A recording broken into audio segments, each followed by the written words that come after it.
would you join me in welcoming John Thomas?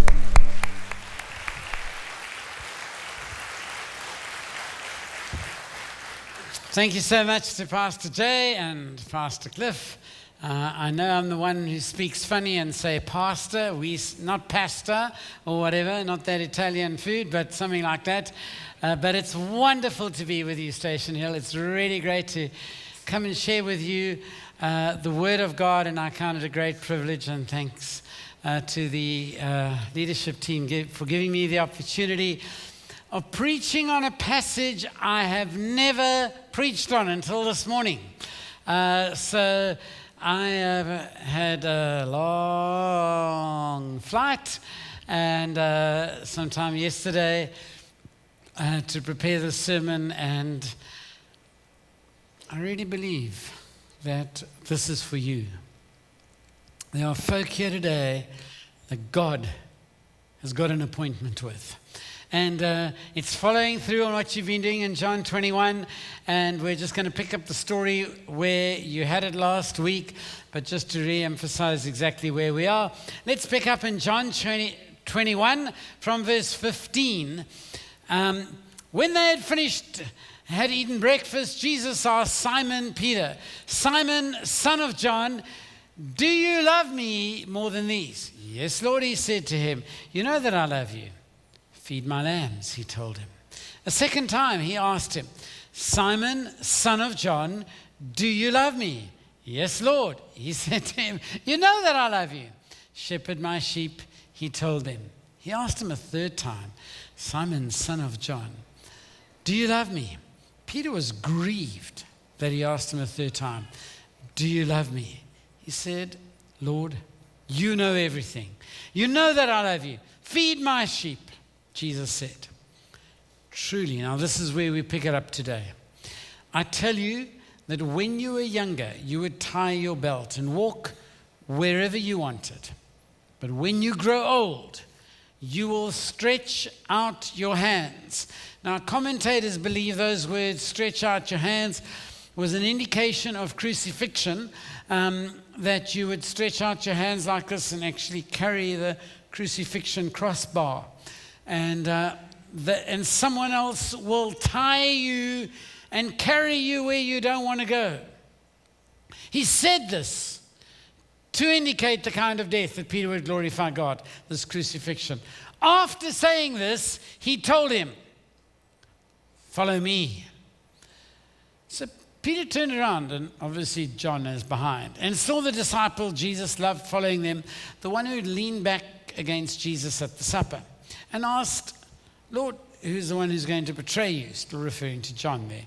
When Peter saw him, John, he said to Jesus, "Lord, what about him?"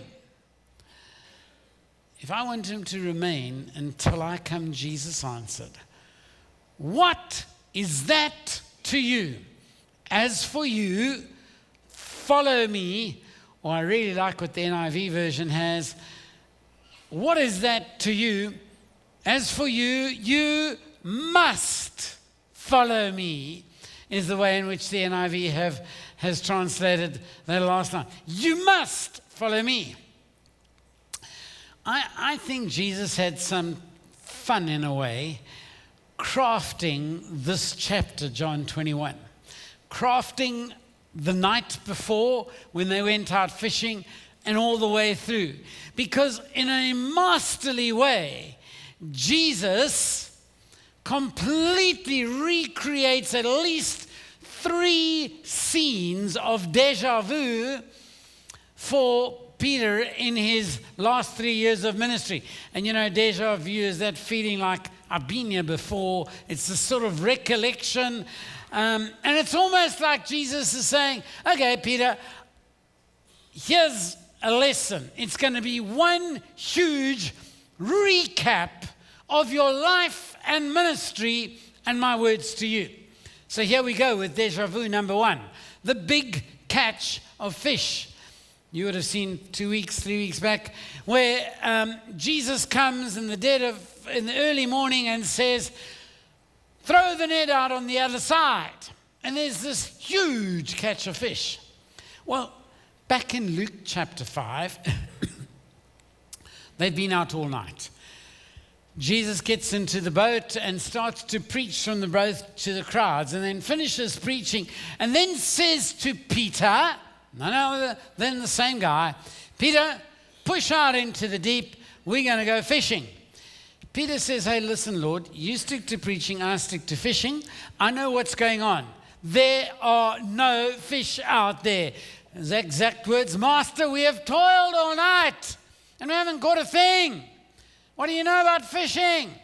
Jesus says, out you go. Throw out the nets. And there is this huge haul of fish. They've got to call the neighboring boat in to get extra help.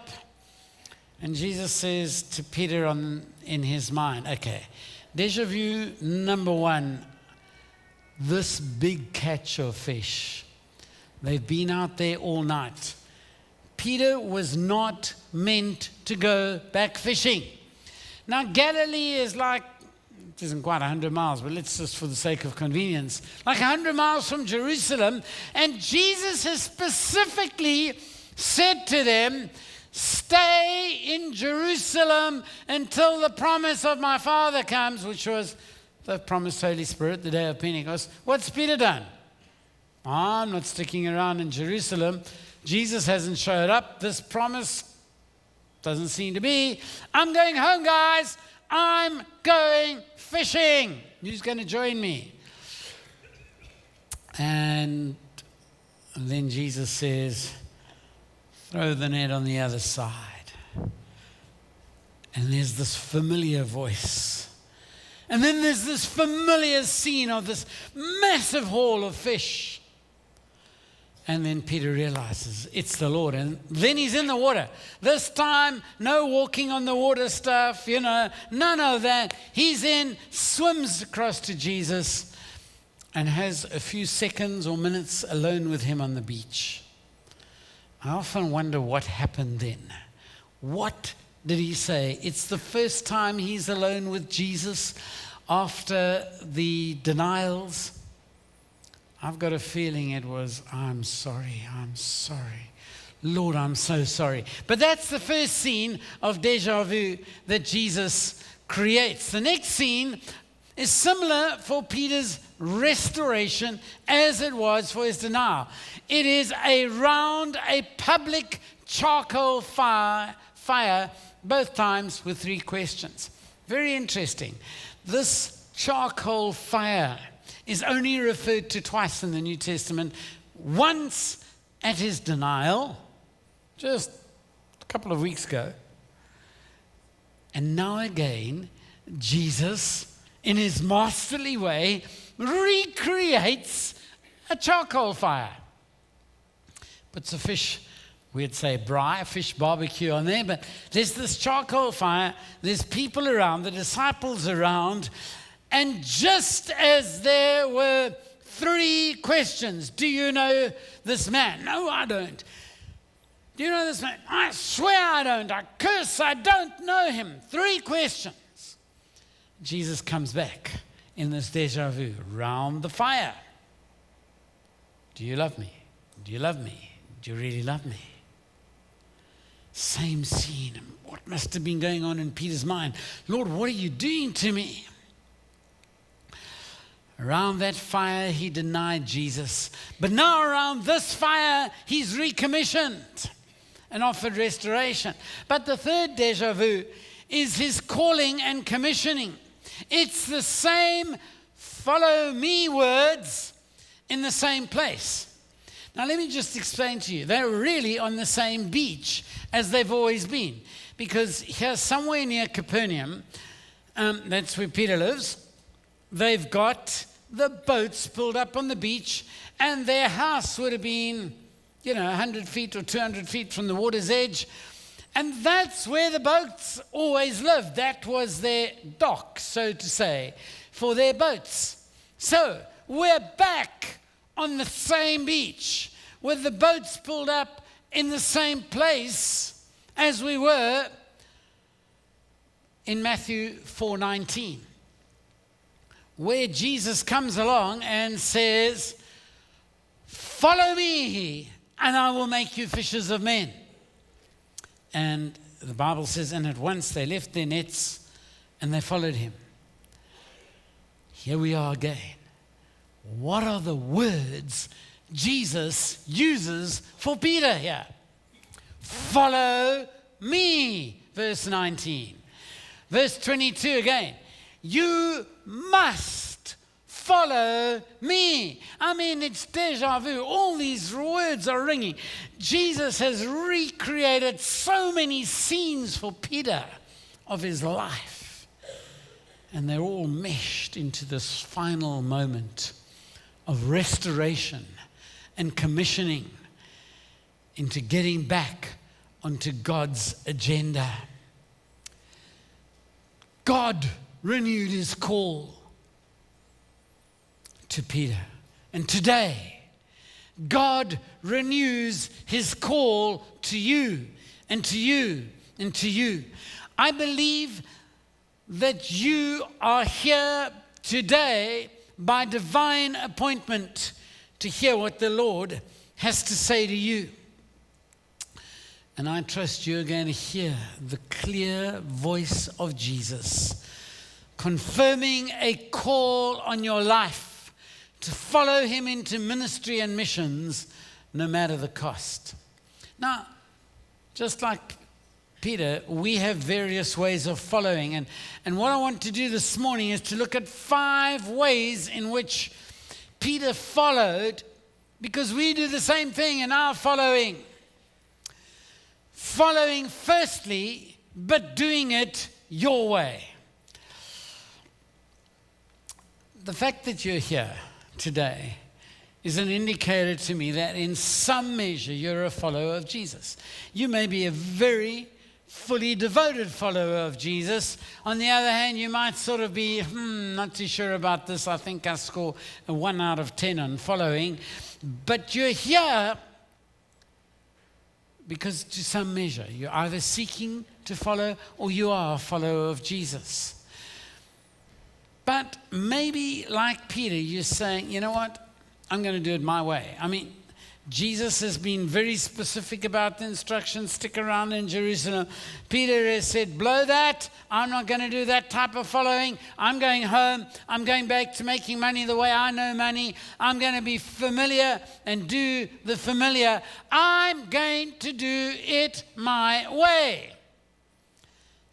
I think maybe Peter had somehow, or maybe Frank Sinatra got the idea from Peter, but in his song, I Did It My Way, that first verse goes, I've lived a life that's full, I've traveled each and every highway, but much, much more than this, I did it. Exactly. And that's how we follow, isn't it? Lord, I'll follow on my terms. I want to follow. I'll follow my way. You know what Peter found? Going back to the old familiar way didn't work. I mean, he spent the whole night out there and didn't even catch one tiny little fish.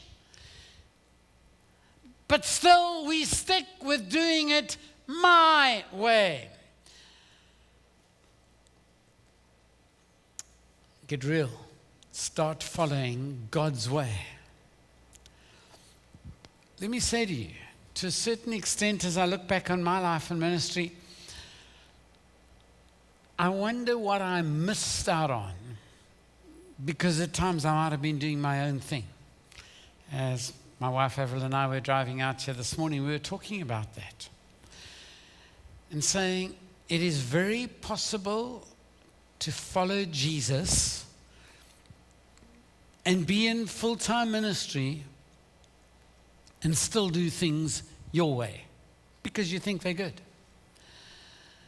We need a little bit of this holy fear of missing out. You know, the social media FOMO thing, fear of missing out. I want to tell you, in our followership of Jesus, we need some holy FOMO.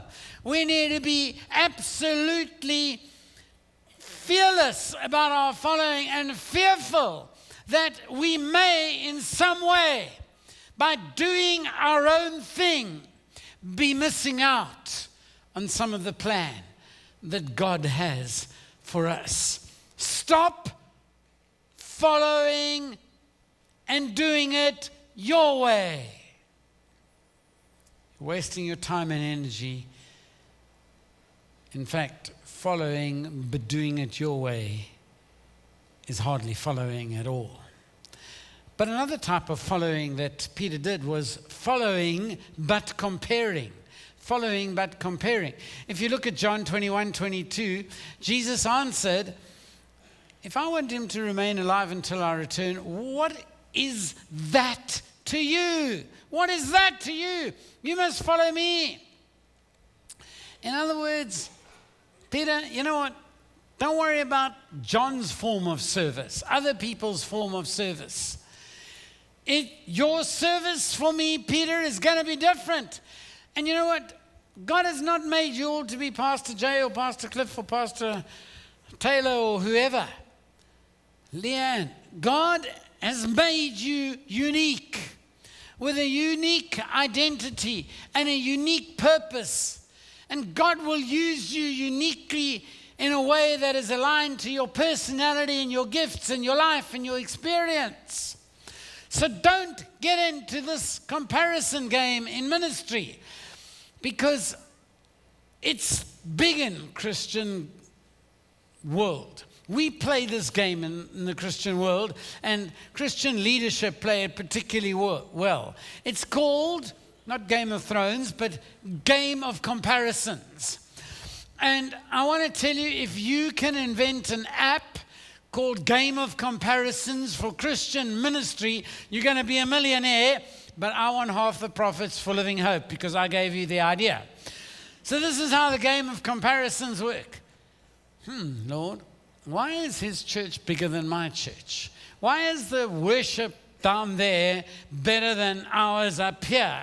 Why is their missions better? Why can't we do it this way? Why? We rank these things.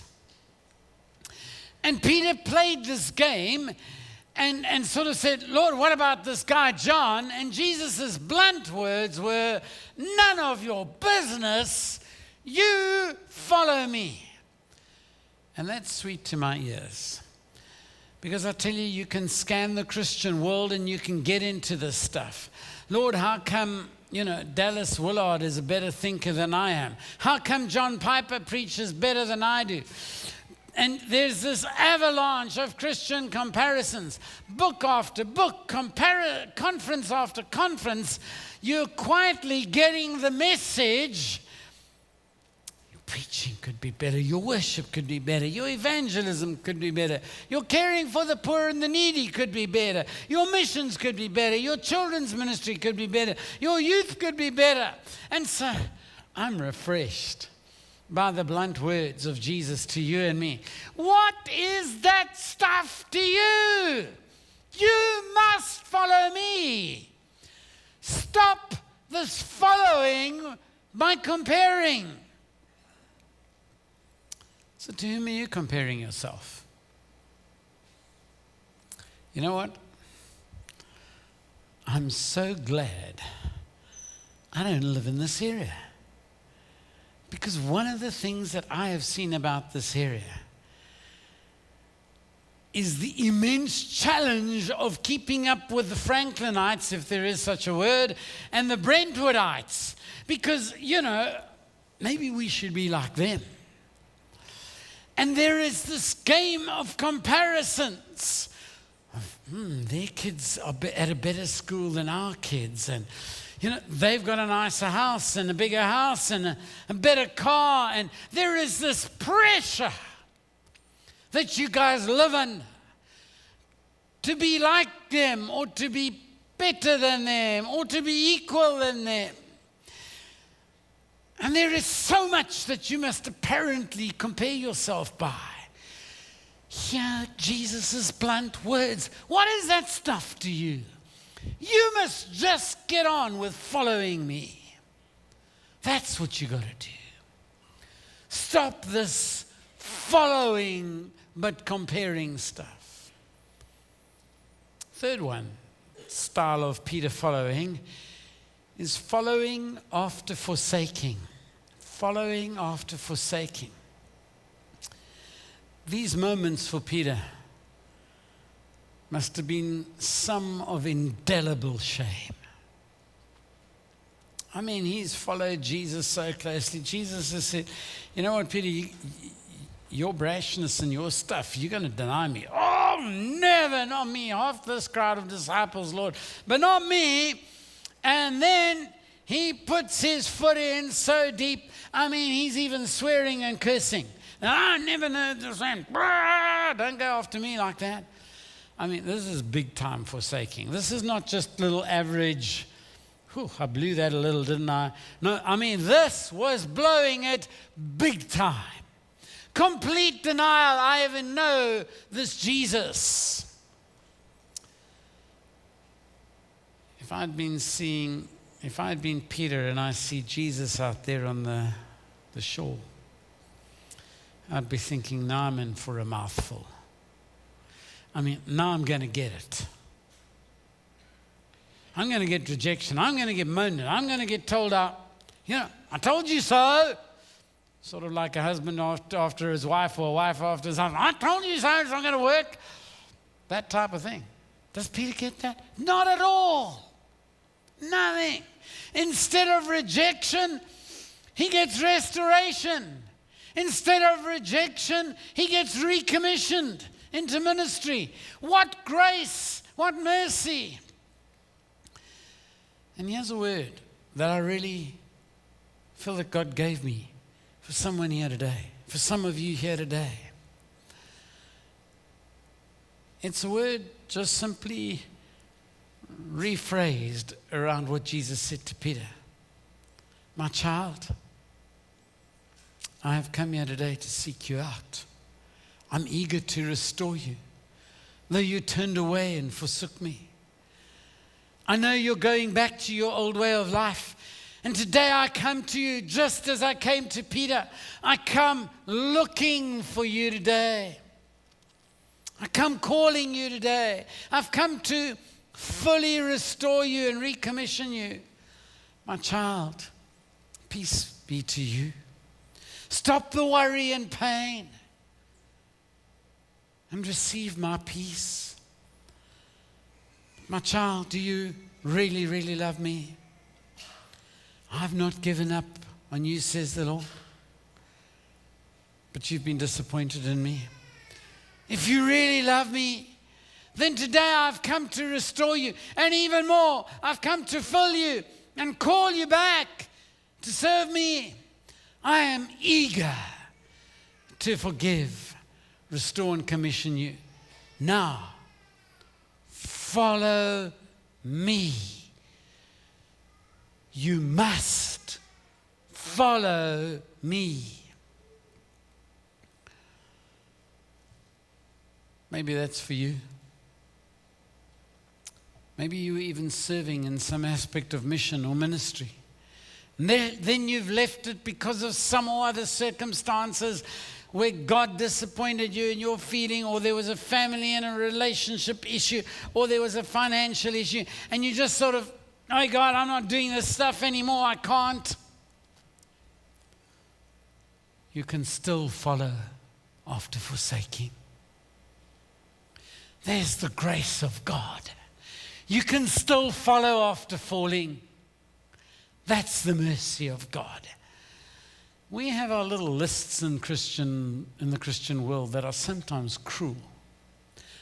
You did that, bang, out of ministry, gone forever, signed to the Christian rubbish dump.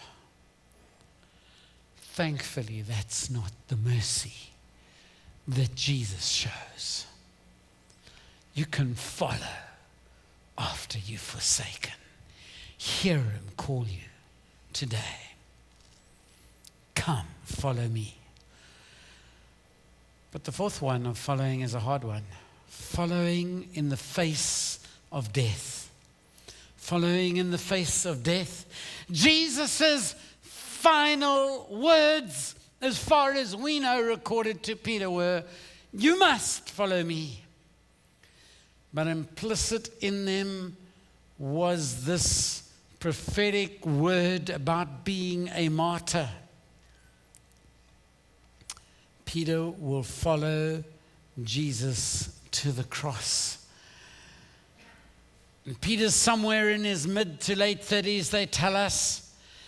He's probably got another 30 years of life and serving God ahead of him. And this sword of Damocles, as it were, hangs over his head, that one day a bar will be stretched out across his hands, and he will follow down his road to his Golgotha, his Via Dolorosa, all the way where he will be crucified. And Tertullian, the historian, tells us that that is exactly what happened to Peter. He was crucified for the sake of Jesus Christ. But history records that he refused to be crucified the way his Lord and Master was, and asked to be crucified upside down. He followed all the way to the cross. This is the guy who forsook and said, "I don't know you." And my friend, this is one of the hardest sermons to preach, because I'm calling you today to come and die for Jesus. Because that's what this sermon is about. That's what this passage is about. You can't skirt around it. It's the beauty of expository preaching. You cover everything. Well, today I'm calling you to come and die for Jesus if necessary. Because that's what Peter was called to. You must follow me all the way to the cross. In the face of death, you must follow me. It's a hard call. It's not exactly sort of following Jesus in first class aeroplane travel. There may be significant dangers ahead for you. There may be terrible trials of health and family that go wrong. There may be the costly separation of parents and grandparents for your kids. There may be a huge cost in following Jesus. The highest cost of dying for Christ. Some of you maybe need to say today, I will follow you, Lord, even if it means I'm going to die for you.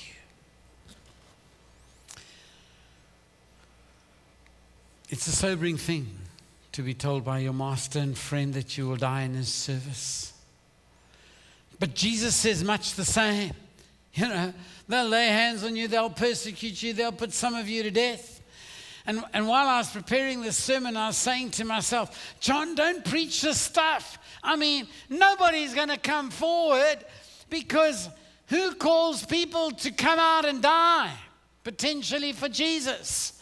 It's not this sort of soft, easy comfort call, you know, just give a little bit more, 10 minutes of your time to God each week. This is for your life that God is calling you today. This is not play around time anymore. This is serious business that the Lord of the harvest says, come, follow me, you must, even if it means to being a martyr. Go to a Middle Eastern country and maybe have your head chopped off because you're following me. Go to China, because in the last 2-3 weeks, there's a brand new persecution. You can follow it on reputable websites of the church in China. Last Saturday, there was a pastor in Cape Town from a church in China whose mission we support, back at King of Kings. And on Saturday, his wife got a message from the secret police. This is first-hand, accurate, truthful. saying the secret police are visiting the church tomorrow to close it down. So the wife and the husband were in touch with each other, and very sharply and shrewdly, when the secret police got there was nobody in the building. They got the message to the entire church, and they had all met in groups of 9 and 10.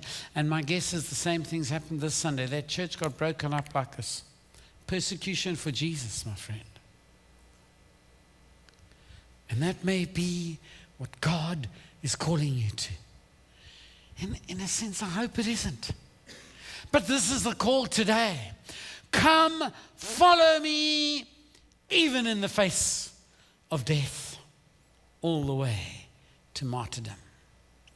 And finally, following, but holding on to nets. Following, but holding on to nets. I have found that most of my failures and others' failures in Christian leadership come from when we cease to be good followers of Jesus. When we stick to Him and follow closely and try and catch every ball He throws. When God in His gracious mercy adds blessing to that. I was pastoring a church. I didn't know the first thing about healthcare. Not one thing. Let alone about AIDS and tuberculosis, which is a pandemic now that has broken out across our city. It's bigger than HIV and AIDS, tuberculosis. And we're right in the middle of that. What do I know about that? All I know is, as a pastor of a local church, that last year we physically touched over 47,000 people in healthcare, to whom we delivered healthcare for $0. Didn't cost the person a cent. Every one of those people we were able to pray with and minister to and tell them about Jesus. And just in recent weeks, Living Hope has had an outpouring of the blessing of God upon it in a way that I've rarely seen. We've seen many, many come to Christ. This service has got a bit more time, so I can snatch an extra minute or two. About 2 weeks ago, we had a service for orphans. We got nearly 1,800 orphans in our program. But there were 90 of these orphans that had gone through grief care. I'm talking about kiddies. And their caregivers came with to the service of celebrating. Now, these caregivers could be distant family members or not. And the gospel was simply preached.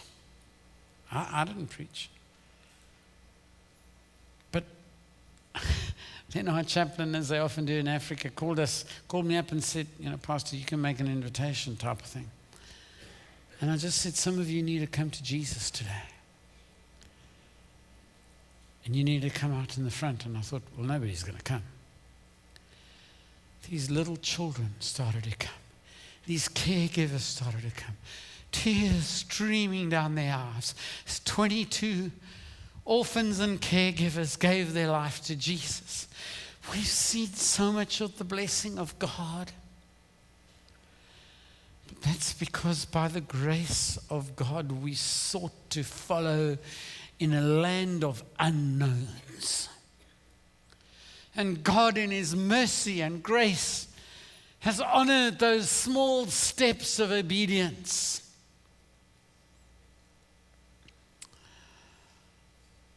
What is Peter's primary call, the first call? Let's go back to that beach near his home, Matthew 4:18. Jesus said, Peter, follow me and I will make you fishers of men. What's that? It's the call to evangelism. What happened 2-3 weeks after this recommissioning, the day of Pentecost? Peter got up. He preached his first ever sermon in public. The same man who 6 weeks before has been cursing, I never know him. He preached his message, and how many came to know Christ? Any of you know the answer? 3,000, that's it. A few weeks later, he preaches another message. 5,000 come to know the Lord. I mean, even Billy Graham, I don't know if he hit that in his first ever evangelistic message. The second one, 5,000. I mean, extraordinary. You see, because Jesus said, Peter, follow me and I'll do the making. You do the following, I will make you a fisher of men. And what a gifted evangelist. Peter then, Jesus says to him, last week you heard that, feed my sheep. What happens? He turns into the most amazing pastor. Read Peter's epistles and you see how this guy really knew and cared for his flock and challenged his flock to be shepherds of God's flock, and even in the face of persecution. What a pastor! This is the guy who blew it. Big time. Isn't God's grace wonderful? I love it. Whoops, there I go. My time's done, apparently. But right now, back on the beach, what's Peter just done? Gone back to his nets. He's saying, you know what, Jesus, you didn't pitch up, so I'm going back to doing what I'm familiar with. I need money. I'm going to go make some money because I know how to make money out of fish, even if there's no catch. But Jesus says basically to him, Fish by ZBD and Sons is going to close. The familiar is going to go. And for some of you, you've got to get rid of those familiar nets that you're holding on to. The net of that relationship that has got you caught. The net of the financial security that your job gives you to keep up with the lifestyle that you can't afford to keep up with, but you want it because you want to look a bit better than somebody else. The net of family security. The net of comparing yourself with somebody else because, it looks better than what you're doing. Let go of those nets. The ropes are burning your hands as you seek to hold on to them and hold on to them. And Jesus says to you today, drop them. They are burning your hands. You must follow me. You must follow me. And so a closing question. Is what you're living for worth dying for? Is what you're living for right now, my friend, really worth dying for? And if not, Jesus calls you to follow him. He's worth dying for. I'm going to invite you to come. It's no fancy, close your eyes and stick your hands up here. Cliff is going to come and lead us in a song about forsaking all. I'm going to come down front and other counselors, Jay will be here. I want to invite you. Listen, this is a costly call. But if God has been speaking to you today, I don't care whether you're 75 or 5, you need to respond to the word of God today. You need to say, Lord, I'm willing to follow you. I don't know where, I don't know when, but I am willing to follow wherever on your terms.